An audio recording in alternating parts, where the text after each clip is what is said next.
Yeah, it looks like CTU is predicting a lane swap in that case, and they might have the short end of that stick as we see the switch off here. We're going to see Wolf and Riris go up top while Flame has just been sitting there at the top. And so they're going to go for this early blue buff though, and so that may work out in their favor for the lane swap. Most likely going to be giving it to Mima. Yeah, no names with a red pot in a 1v2 lane is not going to be the best for him, so he'll have a little bit of trouble there. And they see Flame up in that top lane already. Now this blue buff is really going to help Karthus in that mid lane though, because Lissandra has a hard time clearing lanes fast. She has her passive, but her mana costs are still a little bit punishing in the early stages of the game. And so if he can keep shoving out and get the single target damage onto Ambition, which he has been on point with, that's really bad news for Ambition. We're also seeing an invade from CTU. They go full aggressive onto Flame, chases everyone away. Ambition can't help too much because of that low health. Can they get the steal though? Nunu trying to come in here, does get it thanks to that ward with the smite, and so invade not that successful. Yeah, Raccoon not using his smite quite fast enough right there. A little bit of a mistake from CTU, but it's good to, as we know from the way MVP Ozone absolutely dominated CJ Blaze, that it's very good to put Blaze off kilter early. You can't let them get into that comfortable farming mode, because that's when Pilot Flame prepares the jet for takeoff, really, once he gets that 100 CS lead, which he always seems to manage somehow. Alright, so Mima's still pressuring quite well with that blue buff, and it's forcing Ambition to really use his abilities whenever he can, and we'll see if that really makes an impact. Meanwhile, Helios just helping kind of play out the lane a little bit early on as Flame has been really shoved. Also, you'll notice too that they handed off the blue buff over to Mima already in this game, so that's going to just allow him to spam his abilities and keep that turret shoved even more. Yeah, and Lissandra also really good at roaming, so if you keep her on lockdown in those ways in the lane phase, that's nothing that Lissandra wants. Meanwhile, Flame is getting harassed so much despite Nunu being there. Of course, Nunu can't help too much. I mean, it's not like he has ranged attacks or anything to poke back. And Mima going full aggressive, getting all that damage onto Ambition. I think this is such a smart strategy from CTU coming in when they know they're in this very important situation against Blaze for getting that coveted first seed out of the playoffs. So they want to win at least one game and force a one-game tiebreaker potentially next week. If they can take two, that'd be great as well. Okay, so I really, really like this. And the Ezreal Sona combination with all of its poke as well, even though we don't see the Kennen 1v1 lane with Diana, it's still putting a lot of pressure down against a melee champion like Diana. Oh, definitely. And, you know, I'm just really liking Mima playing full aggressive early, knowing that he has advantage with that blue buff. Helios is on standby, but they're not really seeing an opening, and, you know, in the worst case, Mima does have flash and exhaust to get away. He would have been just fine, in my opinion. Helios is still sticking around, giving a lot of time for Raccoon to kind of catch back up despite not getting a good success on that invade. I want to point out, too, that Mima, since he hasn't seen Helios in a while, actually did back off on the pressure right there. So playing it cautiously, not trying to bite off more than he can chew, doing exactly the right amount of pressure for where he knows Helios is. Whoa, and the all-in from Hermes gets the first blood. Hermes really proving his skills right from the get-go. Meanwhile, mid lane, Ambition actually uses flash to try to catch Mima with a slow, but Mima's going to flash away also. So CTU now in a really good spot. Yeah, you really have to be careful about Riris there, because he has proven that he's kind of the star of this team. Great positioning, great decision-making from an AD carry player, and so important to take that into account. And Flame doesn't have his teleport up either, had to burn it a little bit earlier, and they still lose that top turret quite early on. Yeah, you know, Riris also, like you were saying, this is a really good example, is you get the first blood onto Flame. We saw what happened in that final. If Flame gets first blooded, he goes on tilt, the rest of the team goes on tilt, and that's just not a place you want to be. It's a similar effect with Reaper. If you get that star player, he can't get his focus back, what are you going to do as a team? Absolutely. Well, there's the rotation coming in right now. I'm really interested to see how long this tier takes to stack on Ezreal, given the changes to the tier and how common blue build Ezreals are in the current meta. Yeah, it's definitely going to take a little bit longer. We'll keep an eye on that. But Rears is going to be happy with the early. He also has double Dorans, so it's not like he had to sacrifice rushing that tier. That early first blood really helping him out, and they're going to be pretty okay in that bottom 2v2 lane. Absolutely, and with the poke as well coming out, they'll be able to dodge the Aqua Prisons with the Arcane Shift. And Lustboy, using Tycolor's blessing on himself, I guess, a little bit interesting there. I'm curious as to what Lustboy is maxing, because we've seen Lustboy have to max... Oh, and there we see it. You just dodge out if they get too aggressive. We did see the spray and pray come out there. And it's going to be a little bit of a waste because it's not like there was a huge minion wave either. Well, they wanted to push out and go back because right now they're so under-itemed compared to their lane opponents that they need to have a little bit of relief here in order to spend the gold that they've managed to accrue so far. Helios shows up just to check out the situation. He's going to run away as the bottom lane, like you said, wants to go back for CJ Blaze. And now it's all kind of back to normal. I mean, Flame trying to catch up, you know, clearing out jungle creeps while he's waiting for the lane to push because that tower's down now. What's really going to be important for CJ Blaze once we get into the mid game is, even though CTU... Oh, I thought. Wow. So close. That would have put the nail in the coffin against CJ Blaze. Reris really shutting down all angles, but unfortunately for CTU, they did not get that steal.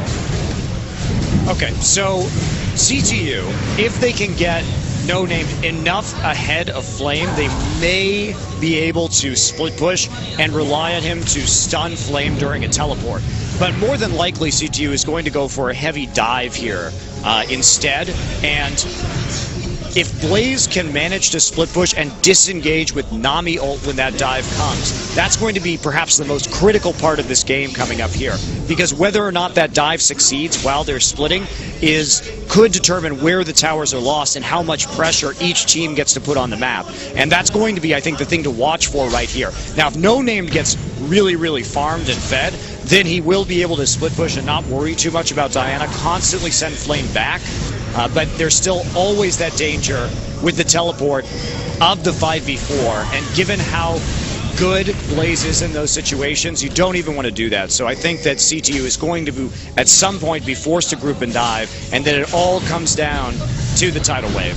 I think CTU is, as you said, right on top of that. We're seeing it because Flame also known for freezing the lane so well. I mean, he took down the early tower. That's actually giving him some freedom to get ahead in CS. And so CTU trying to make plays in mid, but Lissandra is a little bit too slippery. They are poking down this bottom tower, which will give a window for Dragon, as Nunu now shows up for a little bit of pressure in the bottom part of the map. Unfortunately for Blaze, that first blood gave Reris so much in terms of gold and items that they couldn't actually push all three lanes at the same time right there, especially because Mima's been so aggressive about how he pushes as well. And here's the teleport for the Dragon. Oh, wow. So CJ committing to this Dragon. Oh, Raccoon going a little bit too far. He's going to try to get out, but Ambition's going to commit to this using Lissandra's ultimate to lock it in place. We see Mima also committing it a little bit too far. Gets a lot of damage down there. Here goes the crescendo. Can Reris get a little bit of cleanup here? Gets one kill. Now jumping onto Hermes. Arcane Shift isn't going to come up anytime soon. Flame comes in to help his teammates, and we're seeing No Name flank around the side. They need to really watch out. Here comes the flash. Oh, Hermes gets out with the stealth. No Name had a free kill there. It's okay. CTU can take Dragon. That's the real prize here, is that I was actually really worried about Mima flashing in like that, but the call had been made. He trusted the rest of his team to get there, so even though he sacrificed himself, he got a ton of damage because he got really good AoE down with Defile and following it up with the Requiem, and Helios maybe trying for a little bit of a steal right here. Yeah, they don't have a smite, so CTU really needs to watch out. CJ came back a little bit sooner than they expected. Here comes Raccoon. Can he get here in time? They can't lose the leash onto Dragon. They get it back just in time to get the smite down and get the Dragon. CJ Blaze making it tense right there. Not able to go in, however. No ultimates up. for the champions that were waiting there, except for Absolute Zero, and that's not going to be a good way. Yeah, let's take a look at this. This was a great team fight from CTU. So Raccoon gets almost picked right there, has to use his abilities to get out, and gets absolutely demolished. This is a great decision from Mima. Comes in, see how many 4 people he's hitting with Defile, and then the Requiem. Everyone else following it up right there. Wolf choosing to go for that fast kill with the Crescendo instead of saving it. Another good decision because it ensured that they got enough kills that they were able to take the dragon afterwards instead of holding it and then having some sort of dragon contest a little bit later where even if he had been able to hit more people later, it wouldn't have been as effective and secured the dragon as well as it did. Very, very nice point. Flame has now picked up the Boots enchantment or enhancement with that distortion, and so really just going for that push and teleport. We can see it right away. That's the best use of that enchantment, and mid lane now being pressured with the help of No Named and Raccoon. So No Name has really just left Flame alone. They realize that's what he's going to do. He's good at it, and they're trying to make plays elsewhere on the map. Well, there's also no danger of a split push when his teleport is down, so they can group up and continually harass because they have a longer range here. They've got a lot of harass coming out of Kennen, and so that's going to be pretty advantageous for them in this circumstance. There we go. You know, and something that Rearus is doing so well that we've seen quite often here is, you know, sticking to that wall, especially with people like Ezreal where you can poke. You can stay within tower range. Oh, force use that Crescendo for defense, but Rearus is going to come in, and there is the Requiem trying to put down as much damage as possible. They're going to lock down Hermes too. Hermes goes down. That's 2 kills for 1. Only lose Sona. Ambition a little bit late to help CJ Blaze, but has to still come in to defend that tower. Otherwise, they're going to lose bottom with Raccoon and Rearus here. They're actually just going to lose it. The health already too low, and so that leaves mid lane open too. CTU really dissecting CJ Blaze right now. They are very prepared to play against Blaze, and this is the problem where against kind of mediocre teams, Blaze looks very dominant because their fundamentals are so good. But this goes to show that strategy in League of Legends is really important, even against a team that has world-class players on it like CJ Blaze. The strategy here from CTU coming in to get these champions with a lot of early lane poke and pressure in order to start shoving down turrets very actively and prevent any kind of advantage manifesting for CJ Blaze really paying off. It's quite impressive to see CTU this prepared coming into the match. Oh, definitely. And, you know, that also makes a big note about the impact of getting a coach from STX Seoul. Yes. That happened at the beginning of the season. In the beginning, they were good, but they were also a little bit of a loose sloppy cannon. Yeah, they were sloppy too, and now we're seeing it This perfected. is not sloppy. Yeah, very calm. Mima also being aggressive at the right times instead of just jumping all over the place, trying to make plays. Very, very impressive. Indeed. No Named going to go back right now. CJ Blaze is kind of wandering aimlessly around the map right now. I don't think they really know what to do in the given circumstance. And with Sona and this blue build Ezreal in the mid lane constantly spamming spells, it's a little bit difficult to keep that turret up and keep the siege off. Here's the 5-man group. It's already happening because they got a pretty big lead already. So they feel confident in their ability to do this. Teleport not quite up yet either. Yeah, and also we have Hermes up top, so that's 2 people missing. Even if Flame comes down, the tower's so low too. They get it down. Excellent grouping timing from CTU. They really thought this strategy out. They know the composition that they're running and continually taking objectives while keeping their own towers up. In fact, CJ Blaze not even really going to be getting anything right now in return. No, because we're going to see No Name get up to top right away. People are still left in mid. And like you said, this is something we've seen with both CJ teams a lot. When their tried and true strategy suddenly meets a counter, they wander aimlessly around the map. That is exactly what they do.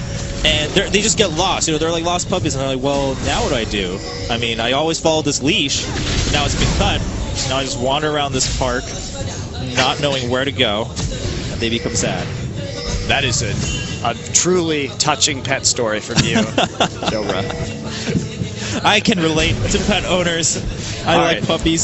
So Flame is getting that big CS lead now because he has been getting that empty lane farm. He got a turret, so things looking up for Blaze. And this is the do or die point for CTU. They have to make a commitment now because Blaze is good enough at their one strategy that it will get absolutely terrifying in the late game. If you let them go through with this split pushing, if Flame gets too big, he'll strap on that pilot's uniform and hop in the jet. So you've got to be really, really careful. And if they need to continue to put up the pressure now. They've done a good job securing Dragon, getting the outer ring of turrets down, but now is the time where we see how deep their strategy is. They had planned out the opening part. What is their plan now? Because they need to keep that pressure on. They need to keep Blaze on their heels, or else Blaze will eventually just outscale them. Yeah, that's right. And Flame, like you said in the late game, we saw it last time too, in the very late game against Sword, the split-second decision-making coming in on Flame's Kennen. Diana's a similar character. You make a really good half-second decision, and you can turn the entire game around with your initiating, and that will be very scary. We will have to see. Dragon Timer is up, so CTU grouping up. Teleport is up for Flame, so they're banking on this. They're trying to get rid of all the wards, which is really good of CTU Wolf, but the teleport starts. He's forced to start it maybe a little bit earlier than he wanted, but here comes Ambition with the flash onto 3 people to keep them locked down. No Name is forced to run away with Slicing Maelstrom. Mima a bit too late to the team fight, and Blaze is going to come in here and return the favor to CTU. Requiem is going to pick up one kill onto Hermes. Did not die amazingly right there. Now Riris getting aggressive. He wants it. Aqua Prison will zone him out though. Wow. Oof. Okay, so at the end of the day right there, a 4-for-1 and a big team fight win for Flame. Ambition with a great engage on the back line. Mima not in position for that fight critically as well. He tried to flash in his Karthus, but he was a little bit too late.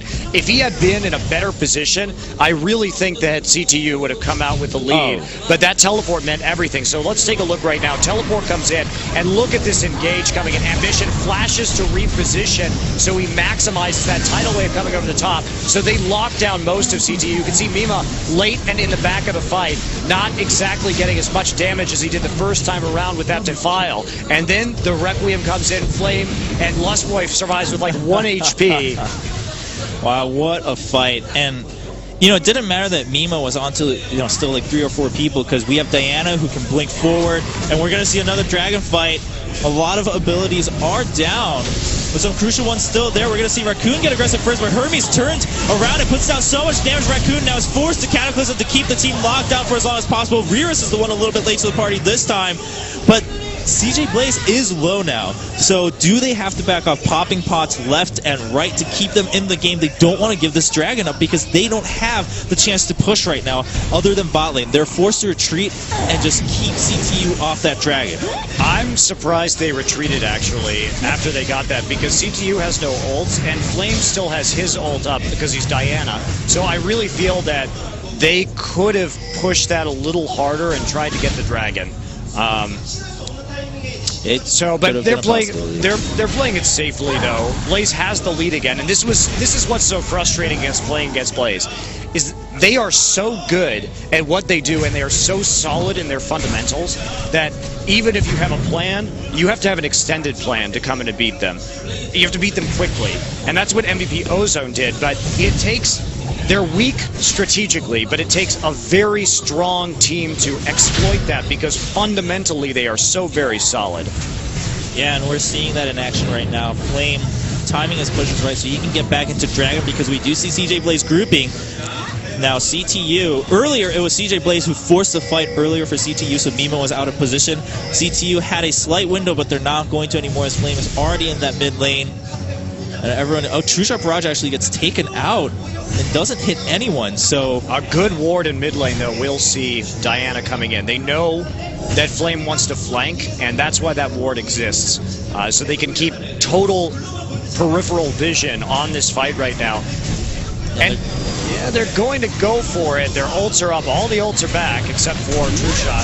Oh, they get baited a little bit in. Riris is able to escape, but No Name is going to get taken out right away, which is huge for CTU. Mima trying to stick as forward as possible. He's just trying to chase through, but Hermes is kiting well back and forth. Flame, meanwhile, trying to duel Riris. It's actually not working out. Red buff is helping out a lot there, so Raku is going to pick up 1 kill and then 2 kills as Flame walks right on to Karthus. Oh, dodges the Aqua prison. He gets the Mystic Shot. He's got a true shot barrage. He misses both people. He wanted to get 2 kills. Lustboy flashed right there. That's why it missed. You could barely see it because it was through the fog of war. So otherwise, Rearist would have hit right there. Lustboy knew what was coming. And finally, CTU gets a dragon. The dragon finally goes This is a very close game. It is very close, and that's why it's so fun to watch. And that true shot, I mean, Rearist made a judgment call there. Do I try to chase forward and then blow the flash and maybe get the kill onto Lustboy? Do I go for the double? He went for the double. It didn't really matter too much. They still got dragon. He just missed out on a kill. It's all right. I have to say, CTU's improvement from their first games against Sword till now is quite astonishing. And it's worth noting they are in the playoffs, and they are a Royal Road team, potentially. And with how well they're playing, if they continue to get better at the current rate that they're getting on, it's not totally unfeasible that they could win this season. They very well could, and that's what I love about this season, Monty, is that it's very clear already that any team that makes it into the playoff, because we have such good group stages, is going to be a contender. Some may be loose cannons, but they all have the potential, and that's the other thing. We have a fair number of teams that are loose cannons, but amazing, and then we have a fair number of teams like CJ Blaze, who are very, very consistent, and it's a great matchup. I also really like this game because it's been a while since we've seen a straight-up 5v5 brawl here in Korea with all the split pushing and pick comps that we've been enjoying recently. So I like the variation where both of these teams are really committed to those 5v5 objective fights here for Dragon, probably for Baron a little bit later. And they're playing it very nicely for the most part. And so Rearist also has had his Muramana now. I didn't really catch the point where it transformed, but you know, at the latest it was like 22 and 30, so not too late compared to how fast you could get it before. Yeah, that may be a little bit of a difference with the cooldowns on Ezreal not affecting that tier coming up as much, but I'm glad you kept an eye on that. So we can have a little better idea about the timing right now. It doesn't look like it's been too badly affected, so that's nice for blue build Ezreal, because I think that's a fun build, and it gives you a lot of options in terms of double AD compositions and other fun stuff like that. So I'm happy to see that it hasn't been hurt that badly. Flame going down into bottom to now start pushing that out. It has been pushing. The teleport is up, so CTU now forced to make a play here. They're going to just start poking at this tower. Are they going to trade 1-for-1? Actually, Flame is going to go back. Decides the pressure might be too much. Does he have home guard is the question. He does have home guard. Okay. Now, yes. He has had home guard, so there's a ward going down, and CTU knows how important this vision control is. You can see that they don't have any wards. Blaze has no wards hardly at all, and that there's a lot of vision control for CTU in the jungle. They've done a good job because they don't want that flank coming in. The ward's... I think the ward got killed. There is that one, and here's the tidal wave. Everyone gets locked up on CTU, and here comes Flame. It doesn't matter if he stopped in the middle. So much damage was done before Flame even entered with an amazing tidal wave into Lissandra. Here's the Requiem, a triple kill for Hermes. Requiem isn't going to take out anyone, and that leaves Raccoon all alone. We were talking about it, and then it happened. But the amazing thing is, CJ won that fight before Flame reached the scene. Well, that's just the CJ teams. They're so good at team fighting and initiating in an absolute split second. And that's years of training that you're looking at right there. And CTU is playing well. They're playing well strategically, but this is why Blaze is Blaze right there, is that they can take a very even game with really both teams having great compositions for 5v5s and turn it on its head. So look at this right here. The title, wow. What an engage. Crescendo, the counter engage to only hit one person. No Name tries to get that off, but the wombo from Blaze absolutely demolishing CTU right there. And, you know, keeping them all up against that corner. Baron. Oh, Baron coming in from CTU. Perhaps a bit rushed, and now Flame made a really good call right before. They didn't, you know, keep tanking the mid tower. They wanted to get back because they didn't want to be caught with low health. So we are going to have Ambition come in. Is he enough to stop it? Raccoon's coming into it, but I don't think he should be. CJ is all here. Flame goes in and gets 4 people with move ball. Starts the fight. Ambition takes out Karthus right away from the fight. Flame does get stunned. Is he going to go down? Rearist can't catch up. Rearist is at low health. He needs to watch out with that snowball. He's trying to run away, but the slow might be too much as we see Flame coming in. So is Twitch. Tons of slows going down. Flame comes Bubble in for the kill. Lustboy lands it when it matters, and he's following up Wolf on the run. And that's going to be a kill for Hermes. They just let him take that for free. and CJ Blaze Flame just went in to the backstage, ripped that suit off of Reaper and said, "I am the pilot," and came back into the game. This is how Blaze comes from behind. And really, wow, the turning point in this game, strangely enough, was that first dragon fight. Because if you give CJ Blaze an inch, they will take a mile. And they're... Oops. You're always going to have those moments. Yeah, you are. But that first dragon fight, even though it went even and it looked okay, it was just that little miscommunication in play calling. Mima wasn't there. If Mima had been there, because of the advantage that CTU had at that point in the game, they probably would have won that fight handily, taken Dragon, and then kept that pressure up. But CJ Blaze engaged, went even, broke the pressure from the map, and Flame was allowed to get that farm up. The key thing right there is that while Flame was empty lane farming, CTU did not push hard enough at the time. They did need to group a little bit earlier or do something to prevent Flame from doing that. And we were talking about that all game. No Name's making the call to leave Flame alone because he's so good at it and try to make plays. That part isn't the part where it went wrong. It's just that they failed to pull through, and we did just that, like, Mima being there was so important. Yeah, so important to keep the momentum that CTU had, because if you lose that momentum even a little bit against CJ Blaze, you get punished so hard. Now you got to give that credit to Flame on the reverse side during that fight to teleport in earlier than he may have wanted to make sure that ward doesn't go down, and that put Mima out of place. I don't think CTU expected that, forcing the tidal wave out, but actually Raccoon goes still in with that Cataclysm. They are going to pick up one kill already with True Shot Barrage. Requiem comes down, but look at this, they're not taking that much damage at all. Crescendo is forced to try to keep them away, but Flame jumps in after and gets the kill for Hermes. There's the stasis on Flame, and CJ Blaze can escape all well and fine. Oh my. Oh my, indeed. Ambition eating a couple Mystic shots right there, but the pressure continues. A Blood Boil Diana is going to do a lot of damage to turrets as it procs her passive over and over and over again. And of course the Blood Boil goes on to Hermes, right as I say that. But it remains true that that is a very good way to fast push lanes. Definitely.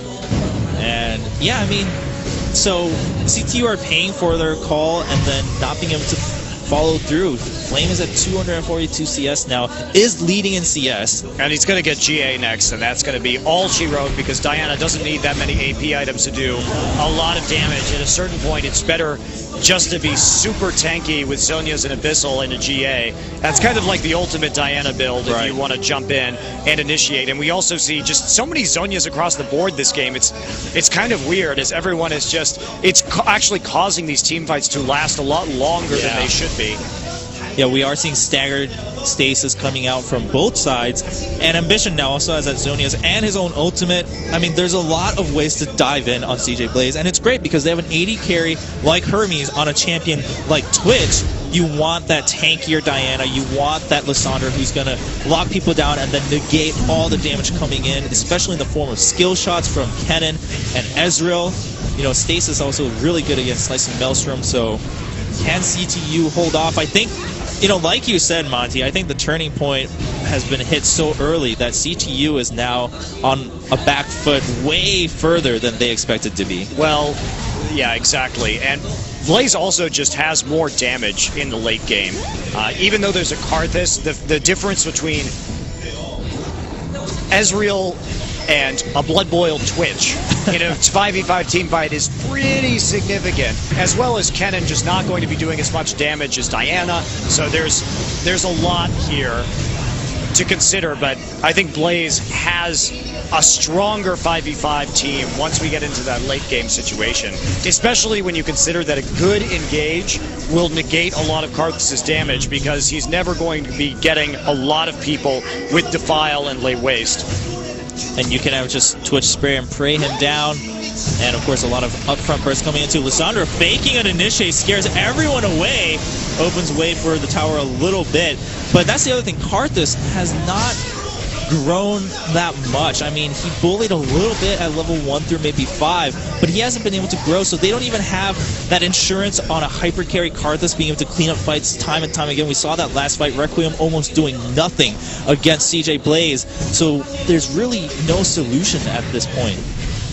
Yeah, they're just continuing to rotate, trying to find a way to put down that pressure. The one thing CTU does have is that blue build Ezreal constantly poking out, which is difficult for Blaze to deal with considering that they're running 3 melees. Oh, a crescendo under the tower. They're going for the tower fight, but Flame jumps in, and here comes the stasis. They needed this tankiness to work out for them, and Mima trying to push forward for an extra kill, but he's forced stasis without Defile on, and misses out on a lot of damage. Double kill for Flame, and then here comes Ambition. CJ is just doing cleanup, and Raccoon forced to run away. This game is just in CJ's hand now. Well, extremely impressive team fighting from CJ Blaze to get their way back into this game after that early deficit. You really have to hand it to them. They may only do one thing, as Doa called them, a one-trick warhorse. Not really a pony, but absolutely terrifying. And that is such an apt description of this team. You know exactly what they're going to do, but yet you still can't stop it. Yeah, that's true. I mean, it was clear that CTU came prepared, and they pulled it off in the early game, but they couldn't last it out, and that's true for both CJ teams. You have to prepare for the late game, unless you're going to force a shutdown before 20 minutes. If your strategy is to slowly block it, you better block every single turn. They nearly did shut down before 20 minutes. They were so very close. CTU has played this game quite well. It's just a couple very small mistakes when it came to grouping is what really made the difference here in this game. Alright, so Flame now has that GA, and he's probably feeling very, very good about himself with that 5-2 and 14. 2 GAs, in fact. So 2 Zhonyas and 2 GAs. There's no way that you will ever take out Flame and Ambition again. I really like that on Lissandra too, because that's the key thing with Lissandra is you get Zhonyas and then you can be untargetable for so long, but then now you have this GA, and so you don't even have to worry about being untargetable at first. You could even jump in, soak in damage, and then come out, ult, etc. We actually have a Banshees on Hermes. Well, it's an okay item. Yeah, it's just been a while since we've seen it, because it's hard to make it work, but with this kind of team where negating just a little bit or being caught once is pretty good enough for Hermes, I'd say it's a decent pickup. It's refreshing to see it again. Yeah. Okay, well, Blaze playing this one pretty methodically. They want to make sure they can hold on to that #1 seed. Flame, of course, just going to go split push as they bait a Baron, but the vision control for Baron in CTU's favor right now. I wonder if they're going to try and go for it. I don't know. Lustboy is on cleanup duty. Does get that ward. So now the ward is in the Baron pit. They definitely don't want to fight with an angry Diana popping up behind Baron. Just going to continue pushing on the mid lane. I like CTU's control over the Baron right now. That's pretty much all they can do. Fortunately for them, they still have all their inhibitors, so they will be able to apply some pressure. They also have that top lane wave going on in their favor, which makes it difficult for CJ Blaze to take that Baron. Alright, so we see a lot of pings kind of addressing the importance around Baron, noting wars from both teams, saying we have to check it. And Diana just really toying with CTU at this point. It's like, am I going to push? Am I going to go back?